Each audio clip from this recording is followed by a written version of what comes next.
Hello, beautiful humans, and welcome to the Midlife Revolution. I'm Megan Connor, your host, and today we're going to talk about how to hire a therapist.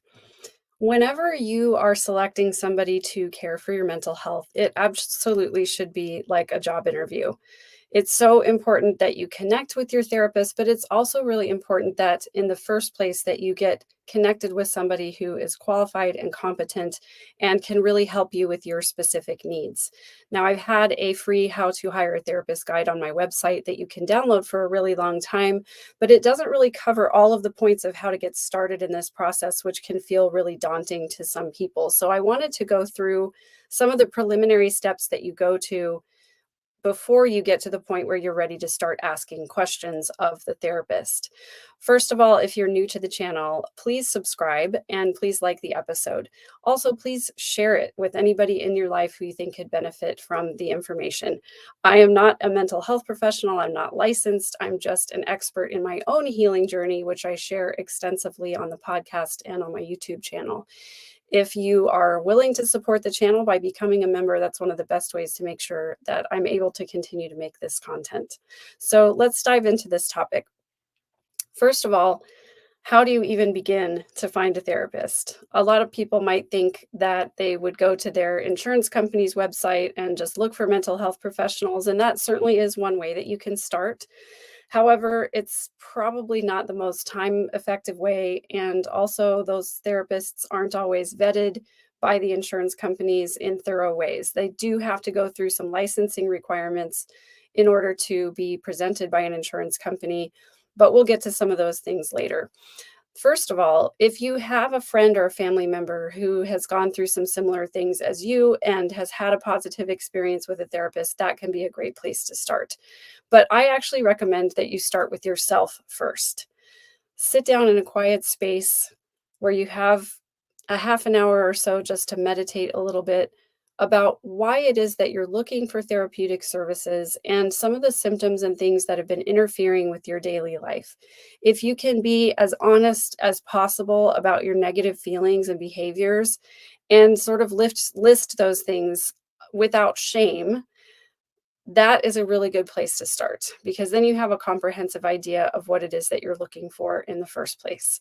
So I would recommend just going through your day in your mind mentally, thinking about maybe yesterday or the day before or a day that you had a really tough day, and think about how your life is not as great as you want it to be right now and what you think that therapy can help you accomplish. For example, if you have a hard time getting out of bed in the morning, finding motivation, or if you're finding that the day-to-day things that you used to do, you just don't enjoy them as much, or if there's a hobby or pastime that you've recently quit because of just feelings of overwhelm or sadness or things like that.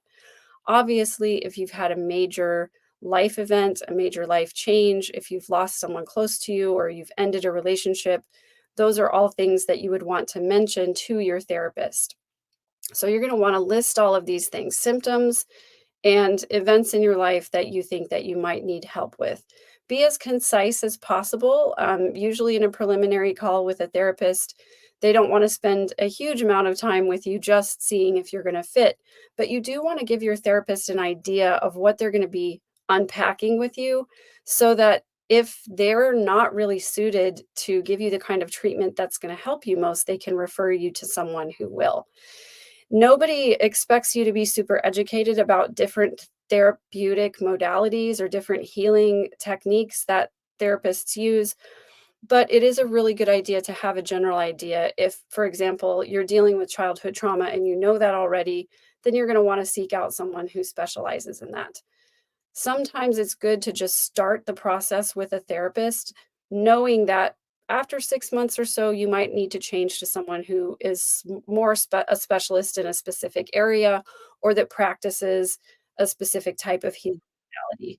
What I would recommend most, though, is that you don't put it off and that you just start, even though it feels like a daunting process, starting with this short meditation about symptoms and qualities that you're trying to change or difficult circumstances in your life. This is a really good place to start. It only takes a few minutes to do that. And it can just be one step in the process of beginning to hire a therapist. So, after you've made your list of things that you want to talk with a therapist about or things that you want to dig into, the next thing, um, the next thing is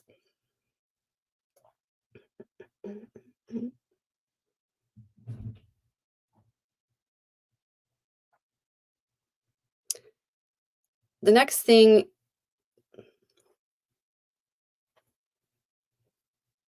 The next step in the process would be to start locating therapists in your area. And there's lots of different ways to do this. I mentioned before, talking to friends and family members who've had positive experiences with therapists is a place to start. But knowing that your friends and family members may not have the exact same symptoms as you or the same issues as you that you want to address, and knowing that the therapist that they've gone to may not be a specialist in the area that you need.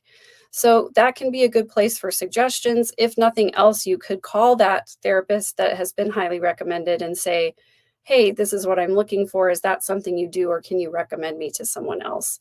So that's one place to start. Another place to start is by going to Google reviews in your area, looking for therapists in your area. For example, you can just go to Google, you can type in trauma therapists in my area, and it'll come up with all of the little dots that will tell you where these people are. Go ahead and click on the practice, go to their website, read their Google reviews, do as much research as you can on the therapy practice itself and on the therapists that are listed on their website as providers. And also, I can't stress this enough, go and read those Google reviews, because a lot of times you might have a great therapist who's working at an office whose policies are not the best, or you might have a great group of therapists working in one location, but there may be negative reviews about a particular therapist in that group that has overall positive reviews. So you want to really do some research into the therapists that are in your area.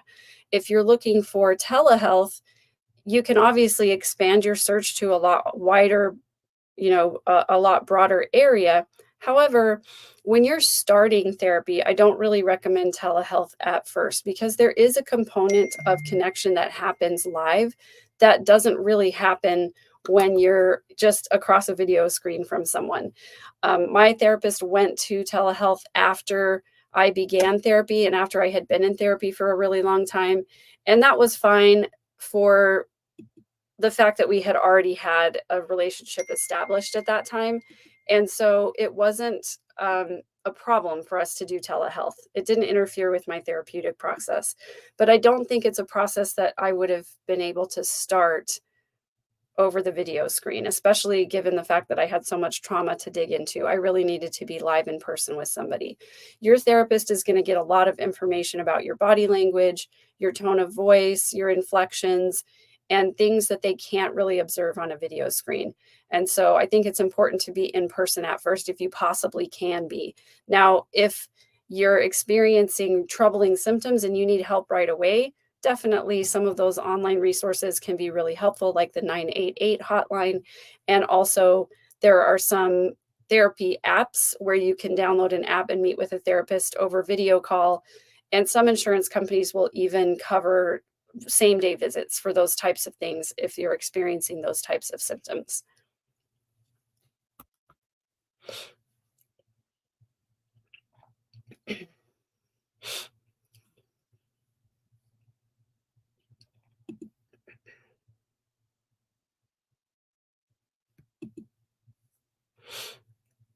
Now, once you have made a list of different therapists that you want to talk to, either through finding them on Google reviews or getting a referral, you can always go to the insurance company website. You can look at the providers that are covered by your insurance plan and then go and do the research to read reviews and other information about them. Do a lot of Google searching with the person's name and therapy practice, or their name and the word reviews with it. That's going to give you a lot more information than they're going to give you on your insurance company website. I would do the same thing if you are going to psychology.com looking for therapists in your area. Those therapists actually, most of them actually pay to be listed on psychology.com. And so I'm not really sure about what the vetting process is like behind the scenes, but if you're paying to be listed on a site, generally speaking, there's not a lot of research that goes into listing someone. If they're licensed and they're credentialed, they're going to get listed. But just because someone has licensing and credentialing doesn't necessarily mean that they are competent or ethical. So it's really, really important to do some other research into those therapists. And here's where I just want to take a moment to say the mental health field is full of people on a very broad spectrum of health in their own world. Some therapists go into the mental health arena thinking that they're going to be able to, by study, fix and solve some of their own mental health challenges. And obviously, that's not the case.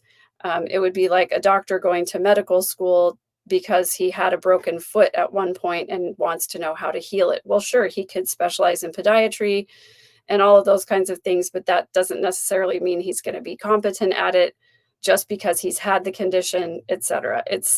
It can be kind of a tricky place to find somebody who's competent, and that's why we're going through this in the first place.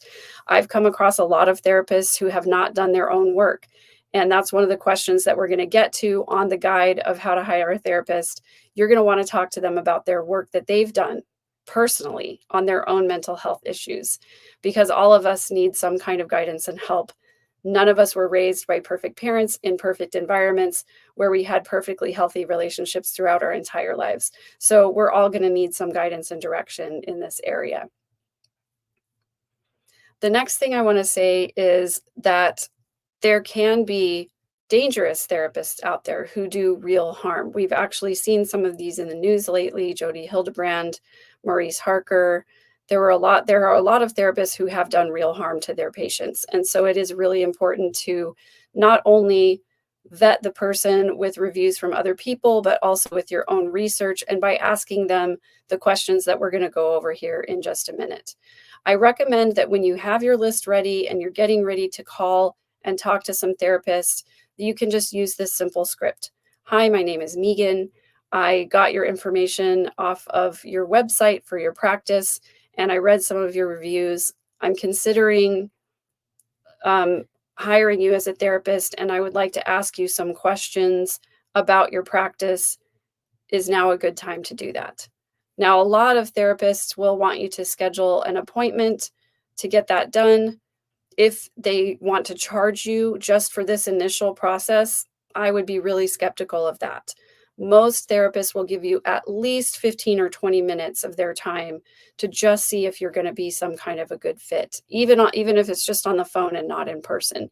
In person is better because, again, you can read their body language. You can listen to their inflection and the way that they interact with you in a live environment. On the phone is okay, but in person is better. So once you get your list of therapists that you're going to call, you can use that simple script to set up an appointment. Or if it's a voicemail, you can say, hi, my name is Megan. I got your information from your website. I am looking for a therapist, and I'm wondering if you'd be willing to sit down with me for 15 or 20 minutes so I can ask you a few questions. You can use whatever version of that script that you want to use. Then when you get in there, I'm going to share my screen with you so that you can see this list of questions as we go over them together.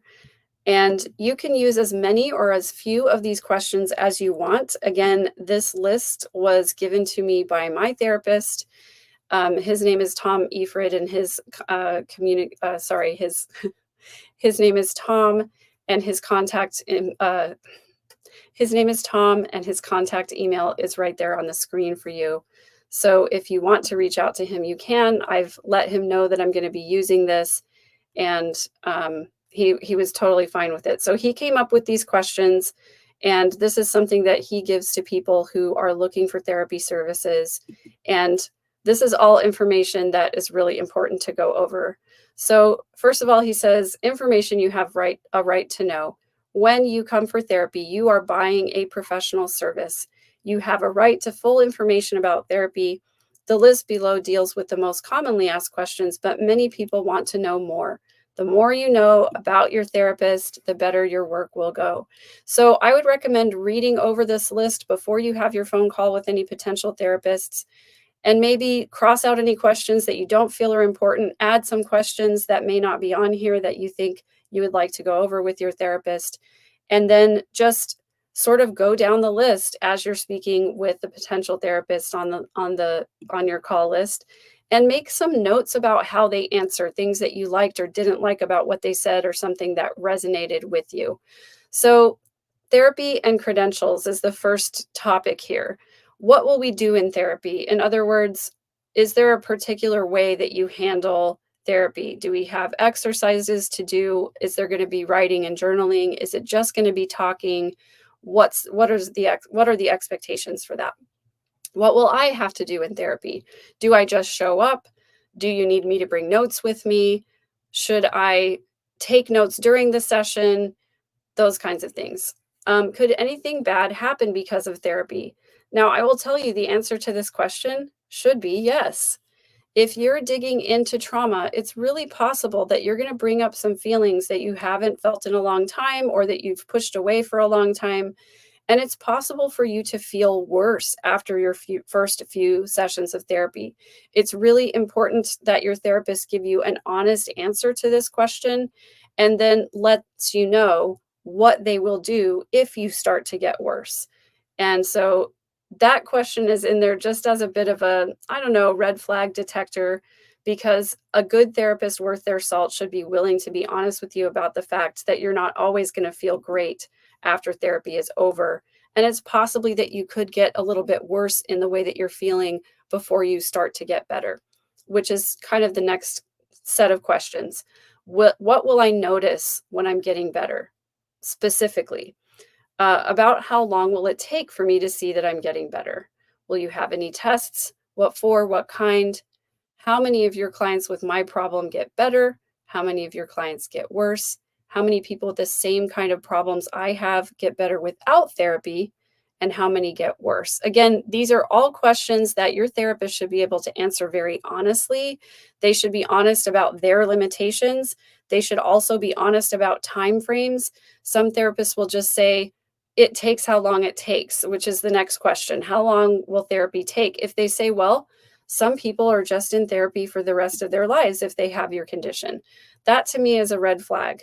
Tom always told me that his goal for me in therapy was for me not to ever need him again. And I think most competent therapists should be able to say that that's the case. They it's not really reasonable for them to give you over the phone the first time they're meeting you a time frame on when you're going to be quote unquote completely healed. None of us are completely healed, but I can tell you, in working with my therapist, after we'd worked together intensively for about 18 months, I was feeling significantly better. My life was much improved. My quality of life was much improved. And I was having negative symptoms very little of the time.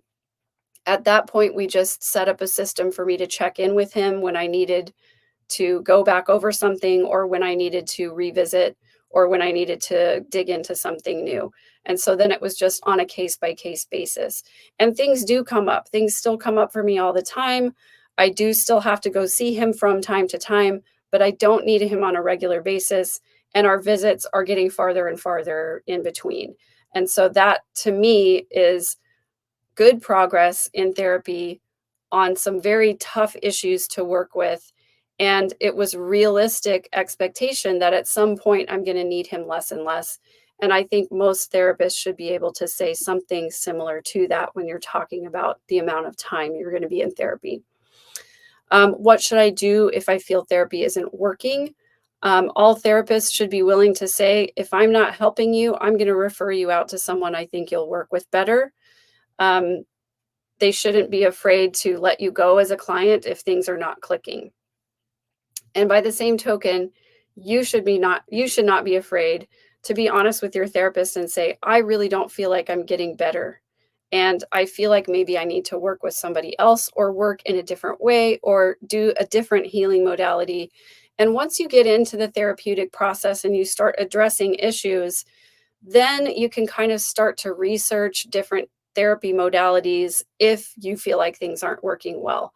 And then you can sort of go to your therapist and say, hey, I've been looking into this. Do you think this would help me? And you guys can have that conversation together. How much training and experience do you have? Do you have a license? What are your other qualifications? And that's something that all therapists should be really open about. You can and should go to the state licensing registration board and look them up and make sure that their license is current, and also make sure that they don't have any pending complaints or past suspensions or revocations of licensing in your state. It might also be helpful to Google your therapist's name along with license restriction or license revocation and leave the state blank so that you can then see if it's possible that they had something happen in another state. I don't know how common that is, but that's definitely something that I would do. And then these last two questions are pretty specific to your therapist, and the answers that they give are or are not going to be satisfactory depending on what your own morals and values are. So if you ask your therapist about what kind of morals and values do you have, they should be able to speak confidently about the fact that they find family very important, or if they're religious in any way, if that is going to impact their therapy provision for you.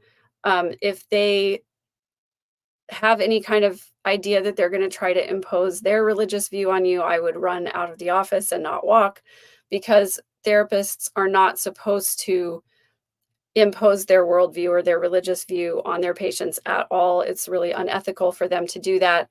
And religion should only come into the discussion if you're wanting help figuring out your spirituality, or if your religious values are really important to you and you want to include that in the therapeutic process.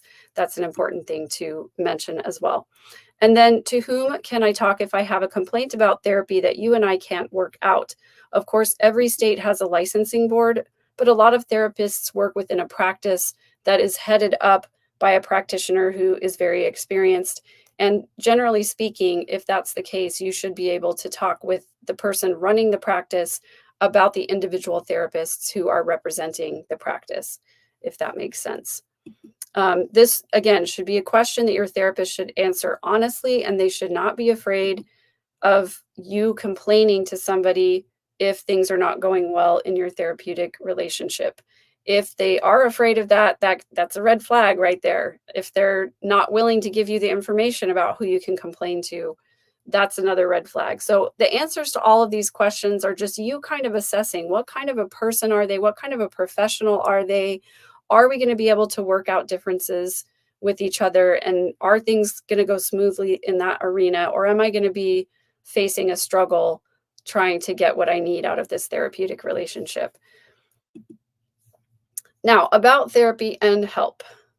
Section B. What other types of therapy or help are available for my problems? How often do these other methods help people with problems like mine? What are the risks or limits of these other methods? Now, this is something that you're kind of digging a little bit deeper here. Instead of who the therapist is and what their process is, you're talking now more about your specific condition and different healing modalities for that condition. That may not be something that your potential therapist is willing to dig into on a free visit or free first consultation, but they should at least be able to give you some general answers to those questions. It's also important to talk about Section C here, how you set up appointments, how long the sessions are, if you have to pay, if you need a longer session, or if your session runs over, what their policies are for cancellation, things like that. How can I reach you in an emergency? This is an important one because some therapists will say, well, you can't reach me in an emergency. These are my office hours, the end. But it's important for them to have a resource for you if there is an emergency. Like number 4, if I can't reach you, to whom can I talk? And then, number 5, what happens if the weather's bad or I'm sick and can't come to an appointment? Cancellation policy and charging for those types of situations. They should be very clear with you about how you're going to pay for therapy and what their policies are regarding all of those things. Now, not all therapists take insurance, and so it's important to note that some therapists may work on a sliding scale. If you have insurance or don't have insurance, they may work on a sliding scale according to your income if you don't have insurance, and they may be willing to offer you some kind of a rate that they're willing to work with you on if they don't take insurance. And so that's important to get that out of the way in the first place. And if the financial situation isn't going to work out with a therapist, that's a significant part of your relationship. And so it's important to work with with a therapist that you can also work with financially. You don't want to add the additional stress of having a financial situation that doesn't work out and you end up owing more money than you thought you did, or they end up billing differently than you thought, or something like that. It's just a hassle that you don't need. So, if somebody doesn't have a written payment policy that is very clear and easy to understand, I would take a pass on that person as well. About confidentiality, what kind of records do you keep about my therapy? Who is allowed to read those records? Are there times you have to tell others about the personal things we might talk about? What are the limits of confidentiality? And again, how do I file a complaint? Now, confidentiality in the therapeutic relationship, generally speaking, therapists have to keep what you tell them confidential, but there are some situations like if you are thinking about harming yourself or someone else, they have to report that. And if you are um,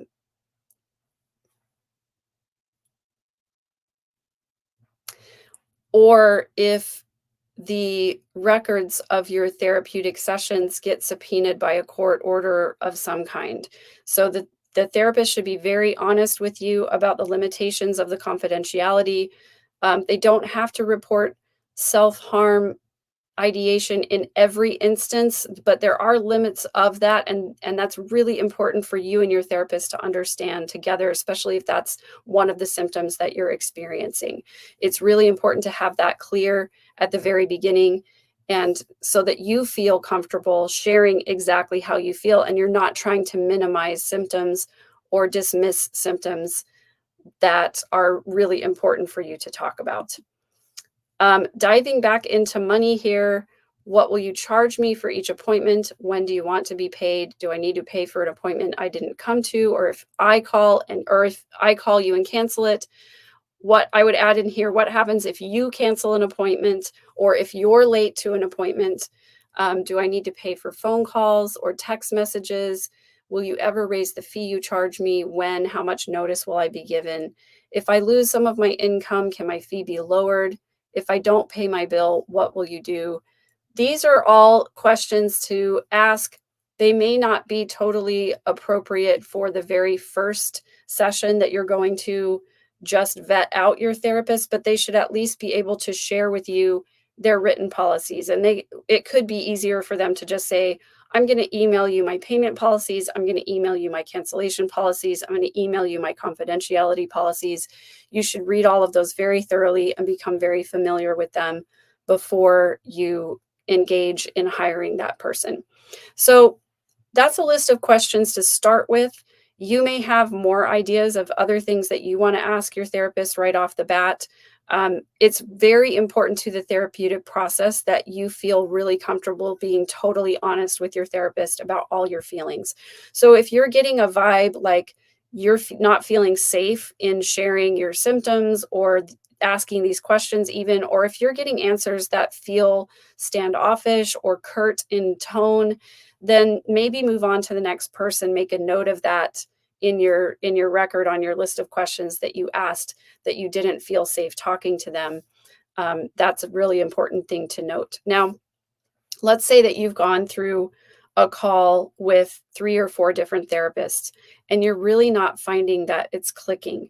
What I would do is kind of go back over and see if there is a common theme of things that you felt like you weren't getting together on, or a reason why you felt like you weren't connecting with that person. And again, this is where I'd recommend, if you did all phone calls, choose 1 or 2 of them to meet in person and say, I'd like to meet you just for a few minutes and ask a few more questions if that's okay. If they insist on charging you for that in-person meeting, that's all right. Sometimes it's the cost of finding a great therapist to go through this interview process. So, as I said, most therapists will be fine with 15 or 20 minutes of initial questions.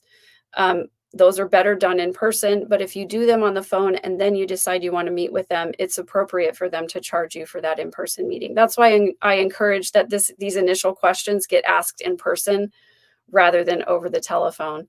And you're just going to have to sort of find a niche of people who are willing to answer these questions for you on a complimentary basis and then dig into things later. So it's perfectly appropriate to sit for a session with a therapist and go ahead and pay for that initial session and then note how you feel afterwards.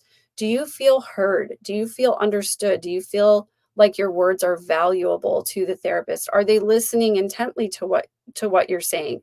Are they responding appropriately? Are they allowing you time to present what your issue is and then giving you a thoughtful response based on what you said? Or does it seem like they're sort of giving you canned responses? Does it seem like they're distracted and not really listening to you?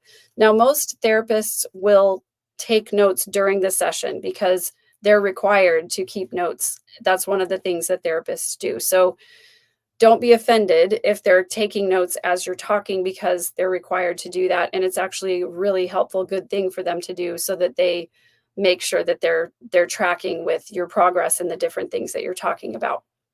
But if your therapist seems like they're not really listening that much and they're just sort of writing but not responding ever, that can be a red flag, right? If they're sort of distracted, if they pick up their phone a lot, or if they're looking at their computer screen or something like that, that those can all be red flags. So it's really important that you feel like your therapist is really listening intently and responding appropriately to the things that you say.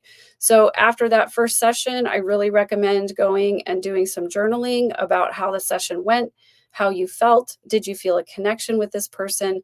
Do you feel like they're going to be helpful in your therapeutic process? Or did you feel like it was something was kind of off and I didn't really feel like we clicked or that they were listening well? Then it's time to maybe move on to the next person on your list.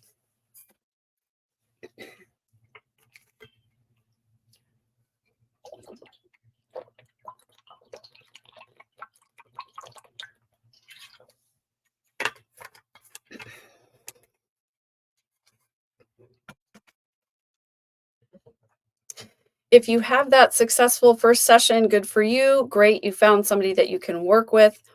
Continue to notice how you feel about the connection between you and your therapist as your work goes forward.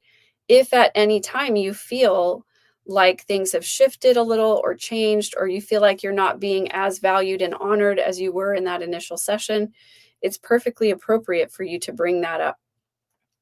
There have been times when I've had to say, as I was thinking about our last session, I really felt like there was something off about our connection there, and I didn't really feel like you were understanding what I was saying. And cite specific examples if you can. For example, when I was talking about this situation with my mom, it sounded like you sort or felt like you sort of tuned out, and it sounded like your response was not as thoughtful as it normally is, and like you were sort of giving me a catch-all answer. Can we go back over that? And maybe it's something as simple as, this is something my therapist said to me: your situation reminds me a lot of my relationship with my mom. And even though I've gone through the work to heal from that, it doesn't mean that it's not going to affect me when I think about it. So if I seemed a little distant, it's because for a moment I had some feelings come up for me. But let's re-engage with that conversation and let's make sure that you get your needs met. A healthy patient relationship is going to have some bumps in the road like that. And if you just let those things go and don't ever bring them up, the therapist is going to assume that everything is fine with you and they're going to keep doing what they've done or acting the way they have or treating you the way that they've been treating you. If you want something to change in that relationship, you have to bring up those times when you feel like things are not going as well as you would like to.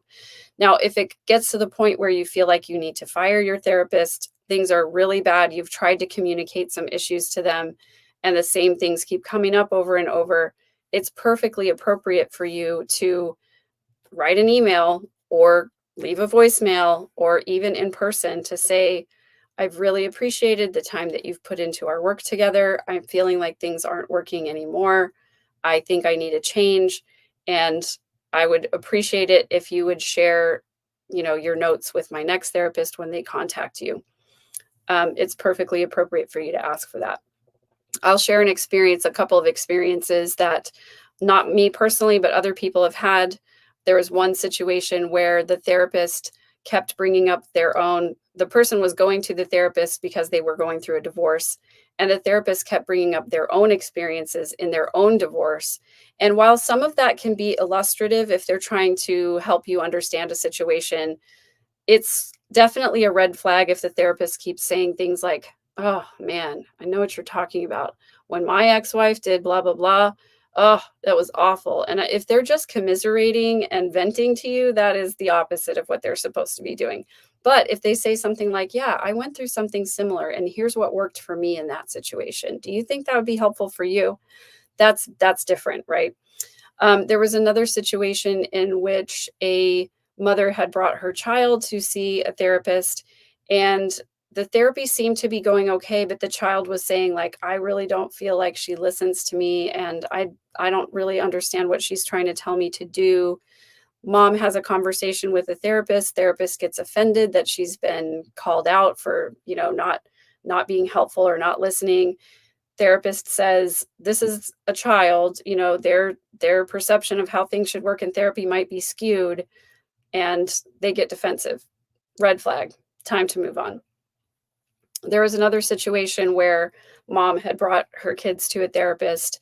Things seemed to be going well, kids seemed to be feeling better about at least talking about things, but therapist wasn't necessarily giving them helpful tools to use. They were just sort of listening to the problems and saying, "Well, I hope you feel better," and not really giving them concrete things that they could do to help improve their situation. That's another sort of red flag. Again, important for mom to be involved and talk to the therapist and say, "How are things going?" When I took my kids to a therapist, I would sit down with them for the first 5 minutes and say, "This is what I've noticed this week. Here's what I think maybe they would need to talk to you about." Then I leave the room. My kid goes into the therapist. They have a conversation. At the end of the therapy session, I go in for the last 5 minutes and they say, "We had a good conversation. Here are some things that I've given them to work on over the coming week." So their therapy when their children is still confidential, but you should be actively involved in what is the therapist telling my child to work on, and what things do I need to be looking out for. So that's really important too. I There was another situation where a friend of mine was going to a therapist. Things seemed to be going okay, but then she learned through another resource, and I don't know if it was another patient or another friend or a review that she read or something like that, found out that this therapist was involved in a legal battle that was not going well, and the therapist was not behaving ethically in the legal battle. Now, your call as to whether you want to continue a relationship with a therapist who is not behaving ethically in another arena. But chances are, if they're behaving unethically in one area of their life, they're probably behaving unethically in their therapy practice as well. So, again, that's up to your discretion as to whether you would want to talk to that therapist about what was going on or what you heard or saw or whatever the case is. The point is of all of this, therapists are human beings. They have lives outside of therapy, and some therapists, in fact, most healthy therapists also have therapists because sometimes like the example I was telling you before, sometimes an issue that a patient brings up will trigger a feeling or recall a bad memory that the therapist had, and then they have to go to their therapist and talk about them. So most healthy therapists are either actively in therapy, or they've done their own healing work, or they have a person that they go to talk to when issues arise. And I would ask your therapist about that as well. What if we talk about something that makes you feel bad? Do you have a person that you talk to? Do you go to therapy? Are you in therapy now? Those are all important questions to ask as well. It is also important to note again, therapists have their own lives outside of their practice. And while mental health issues can be really serious and pressing and sometimes very urgent, not all therapists are available after hours. In fact, most of them try to have a healthy work life balance where they don't talk to patients or clients after they've gone home. Most of them do, though, have some kind of an answering service or an emergency service where someone can be contacted if you need it in an emergency. Um, the times that I have heard of people where things don't go well with their therapist, a lot of times it's because the patient is demanding a lot of the therapist's time outside of the session. And that's something that you need to talk with your therapist about. If it's an expectation that you have that they be available, it's really important you talk about those time boundaries and that you honor the boundaries that they set for you as well. That keeps your relationship healthy and it makes sure that you understand the limitations of what they can and cannot provide for you. So I hope this has been helpful on how I hope that this has been helpful on how to hire a therapist. Again, if you have questions, I would love to hear them in the comments. Please reach out to me. One of the services that I provide as a coach is to help people find a therapist. So if you've watched this video or listened to this podcast and it all feels super overwhelming for you, I would love to help guide you through this process because finding a therapist can be daunting and it is really important to find someone that you connect with so that you feel safe telling them all about your symptoms and struggles in a really comprehensive way. If you are able to, I would really appreciate it if you would subscribe to the channel, like the video, and share it with people who you think would find the information helpful. Thanks for joining us, and we'll see you again soon on the Midlife Revolution.